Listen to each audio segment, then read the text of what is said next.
Il y a des hommes qui ont tout donné et personne ne l'a jamais remarqué. Pas parce qu'ils étaient invisibles, pas parce qu'ils étaient faibles, mais parce qu'à un moment précis dans leur vie, ils ont appris quelque chose de dévastateur, que leurs émotions n'avaient pas de place, que montrer ce qu'ils ressentaient était soit un fardeau pour les autres, soit une preuve de faiblesse qu'on allait utiliser contre eux. Alors ils ont fait ce que font les gens intelligents quand ils comprennent que le monde ne leur offre pas de filet de sécurité émotionnelle. Ils ont construit une armure.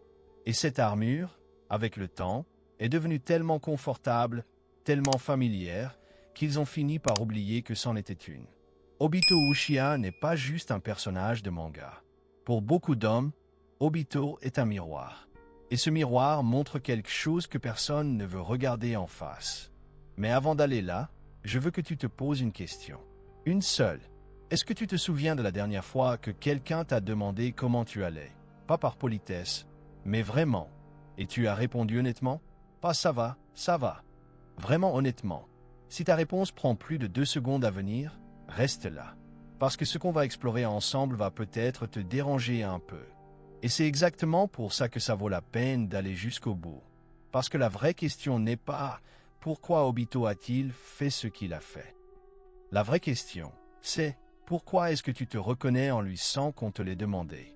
Il y a quelque chose qui se passe dans la tête de certains hommes, quelque chose de très précis, qui commence souvent dans l'enfance et qui ne finit jamais vraiment.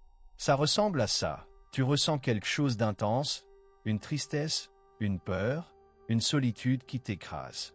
Et soit on te dit que c'est exagéré, soit personne ne dit rien, ce qui est encore pire. Parce que le silence, pour un enfant, ça veut dire ce que tu ressens ne mérite pas d'être reconnu. Et le cerveau humain, il est très fort pour tirer des conclusions à partir de très peu d'informations. Cette conclusion-là, elle s'installe. Elle devient une vérité interne. Et toute ta vie après, tu vas construire autour de cette vérité. Obito, lui, il n'était pas le plus fort. Il n'était pas le plus brillant de sa classe. Il avait des rêves énormes, une générosité désarmante et une capacité d'amour qui, franchement, aurait pu changer beaucoup de choses autour de lui. Mais le monde ne lui a pas demandé ça. Le monde lui a demandé de performer, d'être aussi bon que Kakashi, d'être utile, de mériter sa place. Et lui, il essayait. Dieu sait qu'il essayait. Mais l'effort invisible, ça ne compte pas dans un monde qui ne regarde que les résultats. Et ça, là, c'est le premier point d'identification que je veux qu'on examine ensemble. Parce que les hommes émotionnellement ignorés ne sont pas des hommes qui n'ont pas essayé. Ce sont souvent les hommes qui ont essayé le plus fort, qui ont donné le plus, qui ont voulu le plus intensément être vus, reconnus, aimés. Mais quelque chose dans la manière dont le monde leur a répondu leur a appris que cet effort-là, l'effort émotionnel, l'effort de connexion, l'effort de vulnérabilité ne valait rien. Ou pire, qu'il était dangereux. Alors tu sais ce qu'ils font, ce que tu fais, peut-être, ils arrêtent d'essayer dans ce registre-là. Et ils redirigent toute cette énergie vers quelque chose de plus contrôlable. Une mission, un objectif, une idéologie, quelque chose qui donne un sens à leur douleur sans les obliger à la nommer. Mais voilà ce que la plupart des gens ne voient pas dans l'histoire d'Obito. Et c'est là que ça devient vraiment intéressant. Arrêtons-nous une seconde sur ce moment, tu sais lequel. Le moment où tout bascule. Ce n'est pas juste une mort dans un anime. Psychologiquement, c'est quelque chose de très précis. C'est le moment où la seule connexion émotionnelle authentique qu'un homme portait en lui disparaît. Et avec elle, la dernière preuve qu'il avait que l'amour, la douceur, la vulnérabilité, tout ça avait encore un sens. Un seul. Et ce sens vient de mourir. Qu'est-ce que tu fais quand la seule chose qui te rattachait à ta propre humanité disparaît? La plupart des gens répondraient, tu pleures. Tu te reconstruis. Tu cherches de l'aide. Mais voilà la vérité qu'on évite de dire à voix haute, les hommes émotionnellement ignorés ne savent pas faire ça. Pas parce qu'ils sont incapables, mais parce qu'on ne leur a jamais appris. Pire encore, on leur a souvent appris l'inverse. Que demander de l'aide, c'est une faiblesse. Que pleurer, c'est perdre. Que montrer sa douleur, c'est donner une arme à l'autre. Alors ils font ce qu'ils savent faire. Ils transforment. Ils convertissent cette douleur en quelque chose d'utilisable. En colère, en cynisme, en idéologie, en une vision du monde qui donne un rôle à leur souffrance. Obito ne devient pas un antagoniste parce qu'il est mauvais. Il devient un antagoniste parce que la douleur non traitée cherche toujours une sortie. Et si personne ne lui ouvre une porte, elle se fait son propre couloir. Je veux que tu penses à quelque chose maintenant. Pas forcément à Obito. À toi. Est-ce que tu as déjà transformé une douleur en conviction, une blessure en principe? Est-ce que tu as déjà décidé que quelque chose n'avait pas d'importance, l'amour, la confiance, la proximité avec les autres, non pas parce que tu le croyais vraiment au fond de toi, mais parce que décider que ça n'avait pas d'importance était moins douloureux que d'admettre que tu en avais besoin et que tu ne savais pas comment l'obtenir? Si oui, tu comprends Obito mieux que tu ne le crois. Et voilà ce que la psychologie nous dit sur ce mécanisme. Il y a un concept qui s'appelle la fermeture émotionnelle défensive. Ce n'est pas de la froideur. Ce n'est pas du détachement réel. C'est une stratégie de survie. Le psychisme humain, quand il est exposé à trop de douleurs sans outils pour la traiter, fait quelque chose de remarquable. Il éteint les lumières dans certaines pièces. Pas toutes. Juste celles qui font trop mal à traverser. Et avec le temps, tu oublies même que ces pièces existent. Tu te construis une identité entière autour des pièces qui sont encore allumées. Et tu appelles ça ta personnalité. Mais le problème avec les pièces éteintes, c'est qu'elles ne disparaissent pas. Elles attendent. Et parfois, dans le noir, il se passe des choses. Les hommes qui ont grandi en apprenant à ne pas exprimer ce qu'ils ressentent, et en France, comme dans beaucoup de cultures occidentales, c'est une réalité très documentée. Ces hommes développent souvent une forme très particulière de souffrance.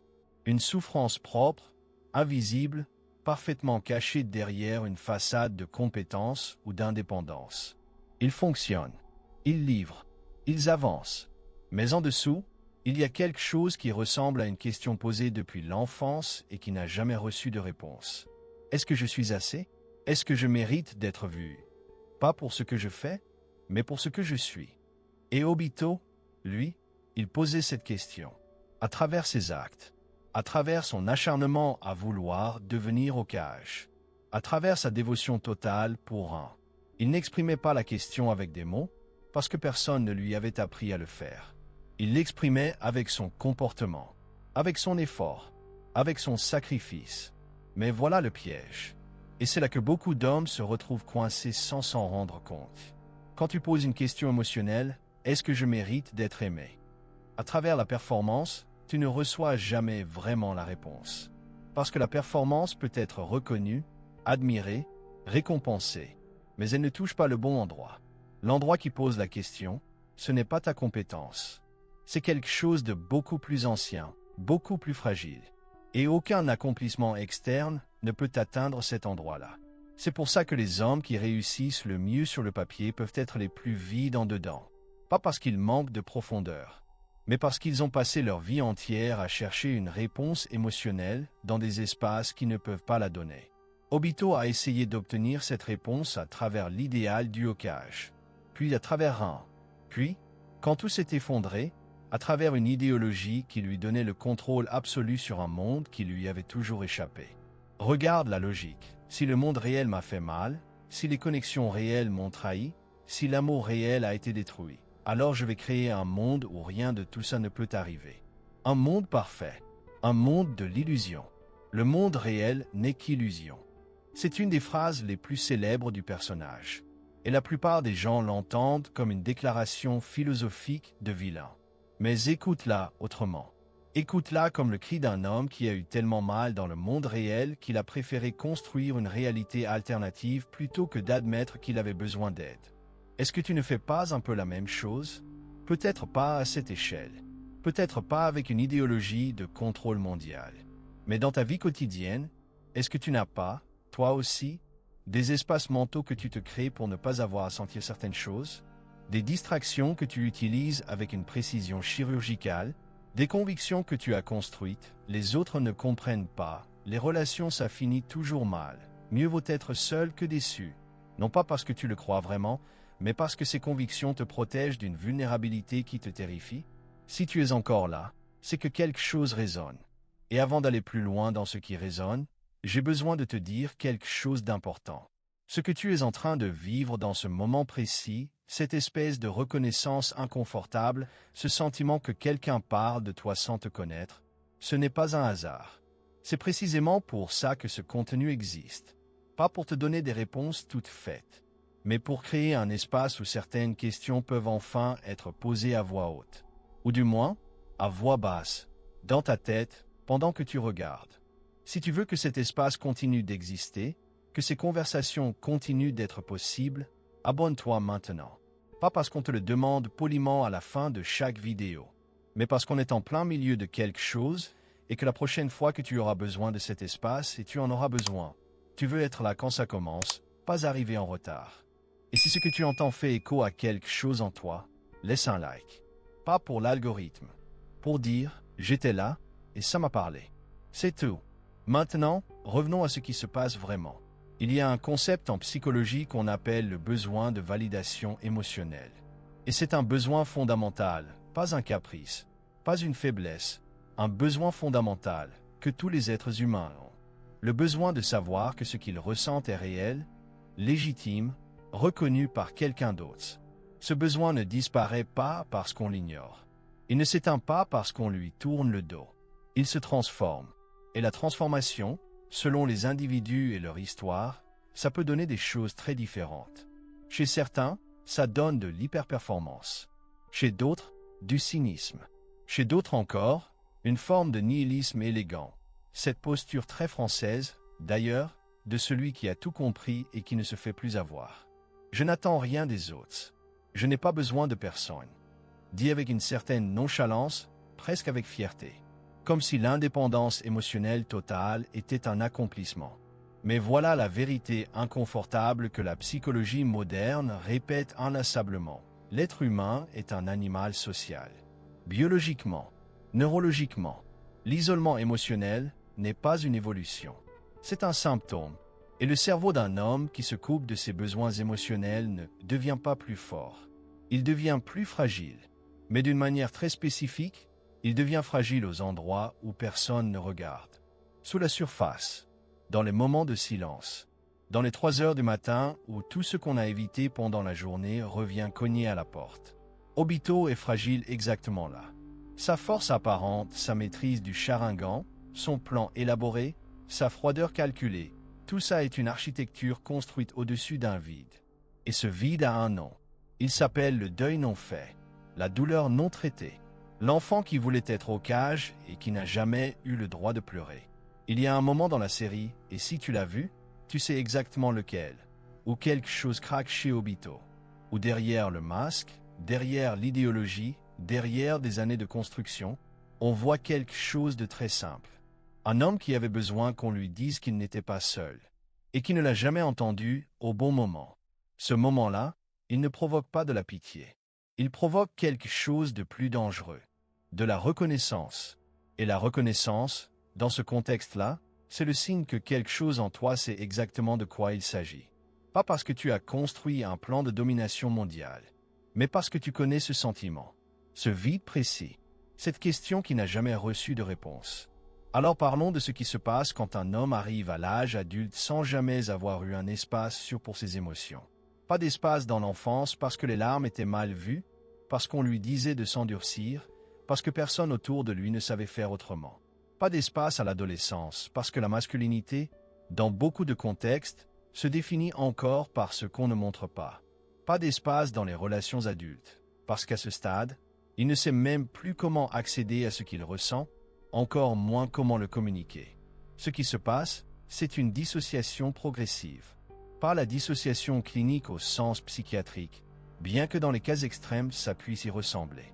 Mais une dissociation fonctionnelle, une distance intérieure, un état où tu continues à fonctionner, à interagir, à produire, mais une partie de toi observe tout ça de loin, comme si tu regardais ta propre vie de derrière une vitre.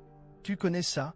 Cette impression parfois d'être présent sans vraiment être là, d'être dans une conversation et de te demander si l'autre personne voit vraiment quelqu'un, ou juste une version de toi que tu as construite pour les autres. Ce n'est pas de la dépression nécessairement. C'est quelque chose de plus subtil. C'est ce qui arrive quand tu te déconnectes de tes propres états internes pendant suffisamment longtemps. L'accès à toi-même devient difficile. Et parfois, il faut quelque chose de très fort, une rupture, une crise, une confrontation que tu ne peux pas éviter pour que la connexion se rétablisse. Obito, lui, cette confrontation prend la forme de Naruto. Et c'est d'une pertinence psychologique fascinante. Parce que Naruto ne le bête pas avec de la force. Il ne le bête pas avec des arguments. Il le touche avec quelque chose que personne n'avait réussi à atteindre depuis des années. Il lui rappelle qui il était avant. Pas le vilain, pas le stratège. L'enfant, celui qui voulait être au cage pas pour dominer, mais pour être reconnu, pour être important, pour que sa présence dans le monde ait un sens. Et cette confrontation, ce retour à l'enfant intérieur, pour utiliser un terme très contemporain, c'est là que quelque chose se dénoue. Pas facilement, pas proprement, mais ça se dénoue. La psychologie appelle ça la récupération de l'identité perdue. L'idée que sous toutes les couches de défense, d'adaptation, de construction identitaire post-traumatique, il y a encore quelque chose. Un noyau. Une version de soi qui existait avant que le monde apprenne à cet enfant à se protéger en se fermant. Et la question qui se pose, la question vraiment difficile, c'est est-ce que cet enfant-là, en toi, est encore accessible, ou est-ce que tu l'as tellement bien protégé, tellement bien enfermé, que tu as du mal à te souvenir qu'il existe? Ce n'est pas une question rhétorique, c'est une question réelle, parce que la réponse change tout. Un homme qui a coupé le contact avec cette partie de lui-même, et qui n'en est pas conscient, va continuer à prendre des décisions, à construire des relations, à traverser sa vie en répondant à des besoins qu'il ne reconnaît même plus comme des besoins. Il va appeler force ce qui est en réalité de l'évitement. Il va appeler indépendance ce qui est en réalité de la peur. Il va appeler lucidité ce qui est en réalité du cynisme défensif. Et le plus pervers dans tout ça, c'est que ces étiquettes ne sont pas fausses. En partie, il est effectivement devenu fort d'une certaine façon. Il est effectivement plus indépendant que la moyenne. Il a effectivement une forme de lucidité sur les dynamiques humaines que beaucoup n'ont pas. Mais tout ça a un coût. Et le coût, c'est précisément l'accès à cette profondeur qui lui permettrait de vivre quelque chose de complet. Pas juste de fonctionner. Vivre. Revenons à Obito une dernière fois. Parce qu'il y a quelque chose dans sa fin, dans le chemin qu'il parcourt avant de mourir que je ne veux pas esquiver. Et ce quelque chose, c'est la rédemption. Mais pas la rédemption au sens hollywoodien du terme. Pas il a fait des mauvaises choses et à la fin il se rachète. Fin. Non, la rédemption d'Obito, elle est beaucoup plus intéressante que ça psychologiquement. Parce qu'elle n'efface rien. Elle ne réécrit pas ce qui s'est passé. Elle dit juste, sous tout ce que j'ai construit, sous toute la destruction, sous toutes les années de fermeture, il y avait encore quelqu'un. Il était encore là. Et c'est ça, la vraie question que ce personnage pose à ceux qui se reconnaissent en lui. Est-ce qu'il est encore là, en toi, pas l'homme que tu es devenu, pas la version que tu présentes au monde, pas celle qui fonctionne, qui performe, qui sait exactement quoi dire pour que les gens pensent que tout va bien.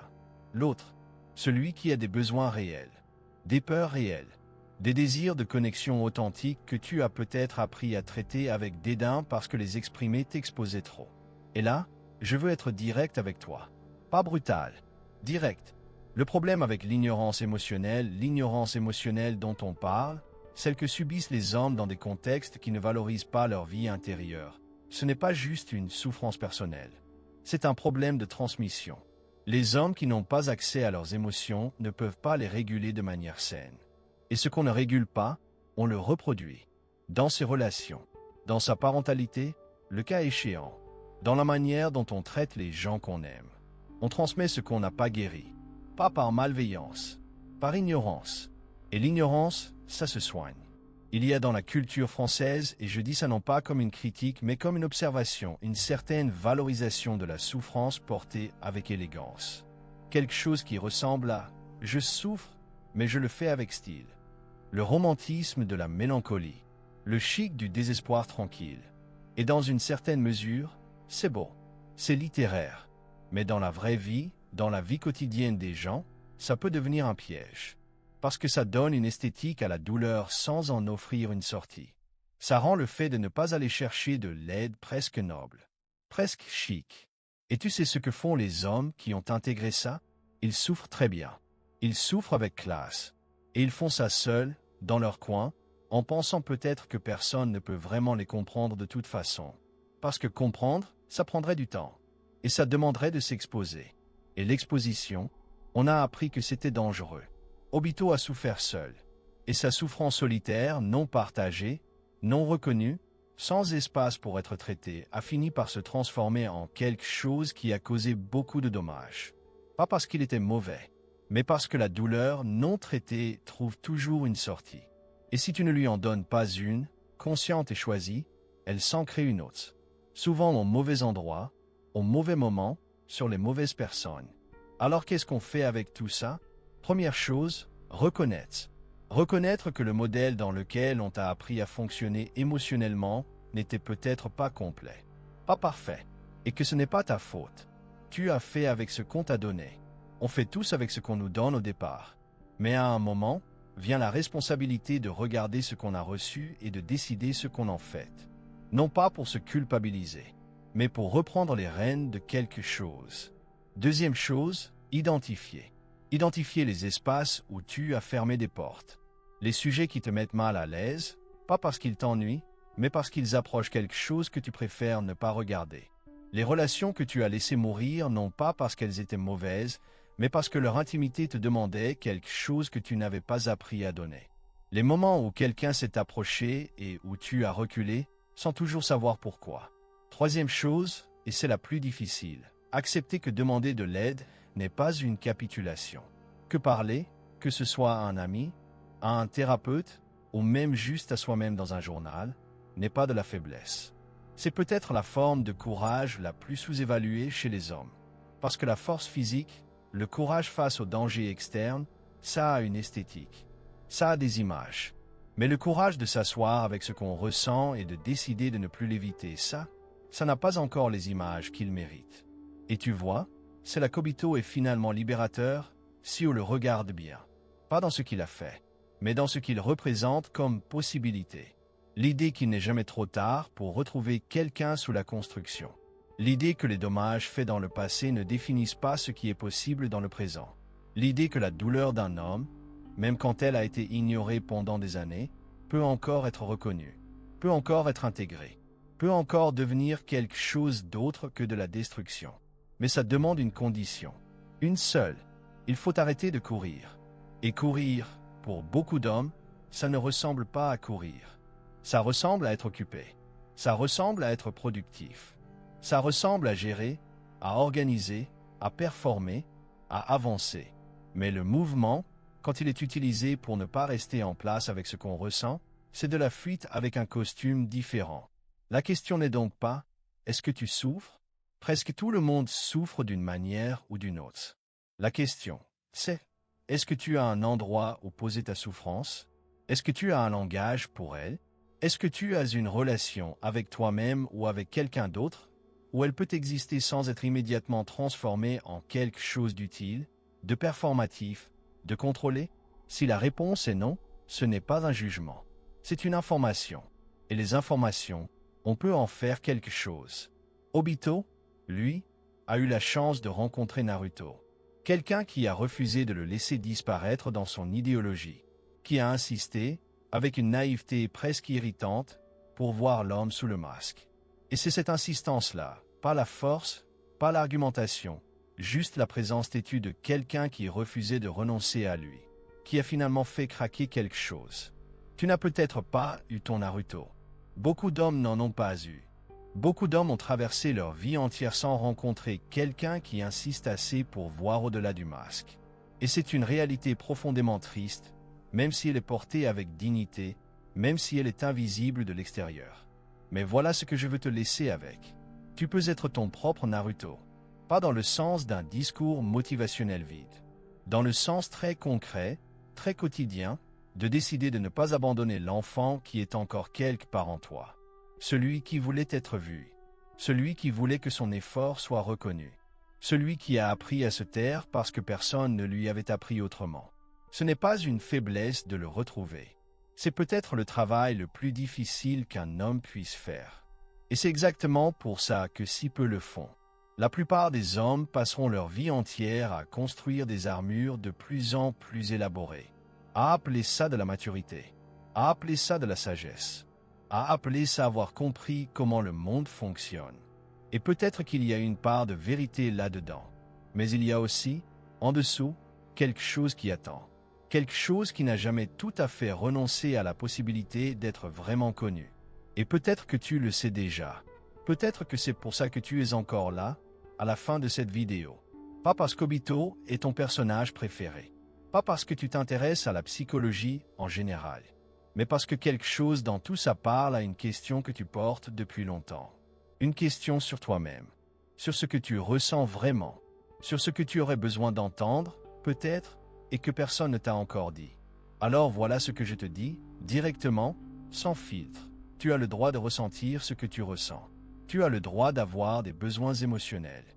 Tu as le droit d'être fatigué de porter seul des choses qui auraient mérité d'être partagées. Tu n'as pas à appeler ça de la faiblesse. Tu n'as pas à t'excuser d'être humain. Et si quelque chose dans cette vidéo t'a fait ressentir quelque chose, même un inconfort, même une résistance, même juste une légère reconnaissance que tu n'arrives pas encore à nommer, alors ce quelque chose mérite d'être exploré. Pas évité. Explorer. Obito Uchiha n'est pas une leçon de morale. Ce n'est pas un modèle à suivre ni à éviter. C'est un miroir. Un miroir particulièrement précis pour les hommes qui ont appris à vivre sans espace pour ce qu'ils ressentent. Et la prochaine fois que tu regarderas ce personnage ou n'importe quel personnage qui te touche d'une façon que tu n'expliques pas tout de suite, pose-toi la question. Qu'est-ce que ça dit de moi? Pas de lui. Qu'est-ce que je reconnais? Pas ce que j'observe. Parce que ce que tu reconnais en lui, c'est quelque chose qui t'appartient. Et tout ce qui t'appartient peut être regardé, peut être travaillé, peut être transformé. Pas en illusion, comme Obito a essayé de le faire, mais en quelque chose de réel, quelque chose qui dure. Et ça, c'est une forme de force que personne ne peut te prendre. Si ce que tu viens d'entendre a remué quelque chose en toi, même quelque chose que tu ne saurais pas encore nommer, c'est déjà suffisant pour abonner. Pas parce qu'on te le demande, mais parce que la prochaine fois que tu auras besoin de cet espace, tu veux être là quand ça commence. Et laisse un commentaire en dessous. Une seule phrase. Ce que tu retiens. Ce que tu gardes. Parce que parfois, écrire une chose suffit à la rendre réelle.